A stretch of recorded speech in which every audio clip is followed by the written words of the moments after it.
जब जीवन में कठिनाइयाँ आती हैं, जब अपने भी साथ छोड़ देते हैं और जब हर दिशा में अंधकार ही दिखाई देता है, तब भगवान श्री कृष्ण का गीता में दिया गया ज्ञान हमें संबल देता है। जय माता दी दोस्तों, ओम नमः शिवाय। आज हम सभी फाल्गुन मास की कृष्ण पक्ष में आने वाली विजय एकादशी की कथा सुनेंगे। आइए प्रभु का ध्यान धरकर कथा को प्रारंभ करते हैं। महाराज युधिष्ठिर ने भगवान श्री कृष्ण से पूछा, हे माधव, कृपया करके मुझे उस एकादशी का वर्णन करें जो फाल्गुन मास के कृष्ण पक्ष में आती है। इस व्रत की क्या महिमा है? इसे करने से क्या फल प्राप्त होता है? तब भगवान श्री कृष्ण मुस्कुराए और बोले, हे धर्मराज, मैं तुम्हें इस एकादशी का पुण्यमयी कथा सुनाता हूँ, जिसे सुनने मात्र से ही व्यक्ति के समस्त पाप नष्ट हो जाते हैं और उसे विजय प्राप्त होती है। विजया एकादशी के नाम से प्रसिद्ध है।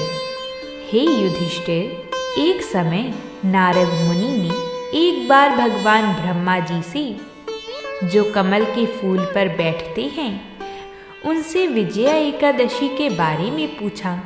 श्री नारद जी ने कहा, हे सभी देवताओं में श्रेष्ठ, कृपया मुझे बताइए कि विजया एकादशी का पालन करने से क्या पुण्य प्राप्त हो सकता है? तब नारद जी को ब्रह्मा जी ने उत्तर दिया, मेरे प्रिय पुत्र, यह सबसे पुराना व्रत पवित्र है और यह सभी पापों को नष्ट कर देता है। मैंने आज तक यह कभी किसी को नहीं बताया, लेकिन तुम बिना किसी संदेह के समझ सकते हो कि यह एकादशी अपने नाम के जैसे ही फल देने वाली है, विजय अर्थात जीत। जब भगवान राम को 14 वर्षों के लिए वनवास मिला था, तो वह देवी सीता और उनके छोटे भाई लक्ष्मण भिक्षुकों के रूप में पंचवटी में रहते थे। तब एक समय माता सीता का अपहरण राक्षस रावण ने कर लिया था और भगवान राम एक साधारण व्यक्ति की तरह संकट में पड़ गए थे। अपनी प्रिय पत्नी की खोज करते समय भगवान मरते हुए जटायु के पास पहुंचे। गिद्ध जटायु ने राम जी को यह बताया कि उनकी प्रिय सीता का रावण ने अपहरण कर लिया है। ये कहकर भक्त जटायु ने भगवान की गोद में ही अपने प्राणों को त्याग दिया और वे वैकुंठ धाम को लौट गए। बाद में भगवान राम और वानरों के राजा सुग्रीव मित्र बन गए। इसके बाद पवन पुत्र हनुमान जी ने लंका पार करी और वह अशोक वृक्ष के नीचे माता जानकी के दर्शन करने में सक्षम हुए। उन्होंने माता सीता को भगवान राम का संदेश दिया और सर्वोच्च भगवान श्री राम को ऐसी महान सेवा प्रदान करने के लिए अपनी प्रामाणिकता साबित करने वाली अंगूठी भी दिखाई। तब पवन पुत्र हनुमान लंका को जलाकर दोबारा प्रभु श्री राम के पास आए और उन्होंने माता सीता का पता बताया। सुग्रीव और वानर सेना की मदद से भगवान राम श्रीलंका की ओर बढ़े।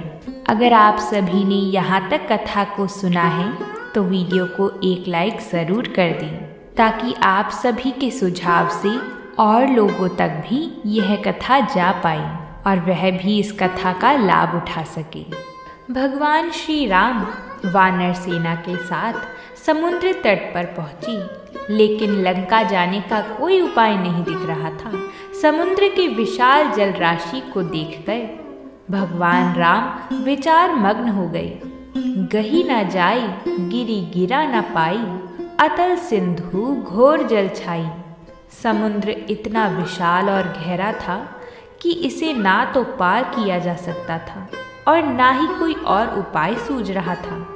हम सभी जीवन में कई बार ऐसे मोड़ पर आ जाते हैं जब आगे का रास्ता अंधकारमय लगता है, चाहे करियर की चुनौतियां हों, पारिवारिक समस्याएं, आर्थिक तंगी या कोई और कठिनाई। ऐसे समय में हमें लगता है कि समाधान असंभव है। कुछ ऐसा भी अनुभव भगवान श्री राम ने भी किया था। जब उन्हें अपनी प्रिय सीता जी को रावण से छुड़ाने के लिए एक विशाल महासागर पार करना था, तब भगवान राम ने अपने अनुज लक्ष्मण से कहा, हे लक्ष्मण, हम इस अथाह समुद्र को किस प्रकार पार कर सकते हैं? बिना समुद्र लांघे लंका तक पहुंचना असंभव प्रतीत हो रहा है। तब लक्ष्मण जी कहते हैं, हे प्रभु, इस वन में महान तपस्वी ऋषि बगदलभ्य मुनि निवास करते हैं। वे अनेकों युगों से तपस्या में लीन हैं। हमें उन्हीं की शरण में चलना चाहिए। वही कोई उपाय बता सकते हैं। तब भगवान राम और लक्ष्मण जी ऋषि के पास पहुँचे और उन्होंने ऋषि से हाथ जोड़कर बोला, हे महर्षि, मैं अपनी सेना के साथ लंका जाना चाहता हूँ। उस पापी रावण ने मेरी पत्नी सीता का हरण किया है, लेकिन यह विशाल समुद्र मार्ग में बाधा बना हुआ है। कृपया बताइए, मैं इसे कैसे पार कर सकता हूँ? तब ऋषि बोले, हे रघुनंदन, इस संसार में हर संकट का समाधान है। यदि श्रद्धा और धैर्य हो तो आप विजया एकादशी का व्रत करें। इससे न केवल यह बाधा दूर होगी, बल्कि आपको हर परिस्थितियों में विजय प्राप्त होगी। तब महर्षि ने भगवान श्री राम को विजय एकादशी की व्रत विधि बताई। उन्होंने कहा, दशमी तिथि यानी व्रत से एक दिन पहले 7 प्रकार के अनाज जौ, गेहूँ, चावल, मक्का, चना, मूंग और दाल से वेदी बनाएं और स्वच्छ जल से भरा हुआ एक कलश स्थापित करें। एकादशी के दिन प्रातः स्नान करके भगवान विष्णु की पूजा करें। जल के पात्र को चंदन, पुष्पों और आम के पत्तों से सजाएं। पूरे दिन व्रत रखें, फलाहार करें या निराहार रहें और रात्रि में जागरण करके भगवान हरि का भजन करें। द्वादशी के दिन सूर्योदय के बाद किसी योग्य ब्राह्मण को जल भरा हुआ कलश, फल और वस्त्र आदि दान करें। विधि बताते हुए ऋषि ने आगे कहा, धर्म ना दूसर सत्य समान, अर्थात सत्य और धर्म से बड़ा कोई पुण्य नहीं। जो इस व्रत को करता है उसे निश्चित ही विजय प्राप्त होती है। तब श्री राम जी ने ऋषि के वचन को शिरोधार्य किया और विजय एकादशी का व्रत रखा। जैसे ही द्वादशी तिथि आई, समुद्र ने स्वयं ही भगवान राम को मार्ग दे दिया और श्री राम की वानर सेना ने सेतु का निर्माण किया। आगे चलकर उन्होंने रावण का वध भी किया और माता सीता को वापस प्राप्त किया। हमारे जीवन के महासागर में भी कभी कभी परेशानियों की लहर इतनी ऊंची उठती है कि हम घबरा जाते हैं, लेकिन यदि हम धैर्य, श्रद्धा और संकल्प के साथ आगे बढ़ें और भगवान विष्णु की शरण में जाएं, तो राह जरूर बनती है। विजय एकादशी का व्रत न केवल आध्यात्मिक उन्नति देता है, बल्कि मानसिक शांति, संकल्प, शक्ति और सफलता का मार्ग भी प्रशस्त करता है। इसी तरह जो कोई भी विजय एकादशी का पालन करता है, वह इस नश्वर संसार में हमेशा विजयी रहता है और इस दुनिया को छोड़ने के बाद भगवान के धाम को जाता है। हे नारद, इस इतिहास से आप समझ सकते हैं कि किसी को इस एकादशी का व्रत ठीक से क्यों करना चाहिए। नियमों और विनियमों का सख्ती से पालन करना चाहिए। यह व्रत व्यक्ति के सभी पापों को मिटाने के लिए पर्याप्त शक्तिशाली है। भगवान श्री कृष्ण युधिष्ठिर जी को कहते हैं, हे युधिष्ठिर, जो भी व्यक्ति श्रद्धा और भक्ति से इस व्रत का पालन करता है, वह जीवन के हर क्षेत्र में विजय प्राप्त करता है। उसकी समस्त कठिनाइयाँ समाप्त हो जाती हैं और अंत में वह भगवान विष्णु के परम धाम वैकुंठ में स्थान प्राप्त करता है।